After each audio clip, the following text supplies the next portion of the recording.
কি তো হয়েছে ওখানে এখানে? আজকে আমরা তো অফিসের সামনে আমরা বসেছিলাম, কয়েকজন বসে গল্প করছি আমরা স্টাফেরা, ডিউটি সবাই ডিউটিতে আছে। এখন ইন দি টাইম একটা রানিং কল গেছে আমাদের কাছে যে একটা নতুন বিওসি এখানে একটা গাড়ি রাখছে, পেট্রোল কে বা কারা আগুন লাগা দিছে, এটা জ্বলতাছে আগুন। আমরা সাথে সাথে আইসি, আয়া এখন নিবানোর পরে এখন নাম্বার আমরা লইলাম।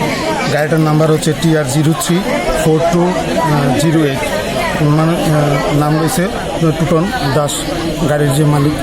এখন সম্পূর্ণ ক্ষয়ক্ষতিটা আমরা বুঝতে পারছি না, বাকিটা কালকে সকালবেলা আমরা রিপোর্টার লোক মার্কেটে আসে বিষয়। এমনি আর বাড়তি কোনো ক্ষতি হয়েছে স্যার? এর মধ্যে আর অন্য কোনো ক্ষতিও না, শুধু গাড়ির সিঙ্গেল গাড়িটারই একটু ক্ষতি হয়েছে। এখানে ওখানে যে আগুনটা লেগেছে এই বিষয়ে আপনি কি বলবেন? এটা তো আমরা তো এটা দেখি নাই বা তারাও এমন কিছু বলে নাই, কারণ তো সাসপেক্টেড বিষয়টা সন্দেহজনক, অঞ্চলটা আর আমরা বেশি কিছু বলতে পারবো না। স্যার আপনার নাম? Ranjan Bhowmik, sub officer, sub fire service.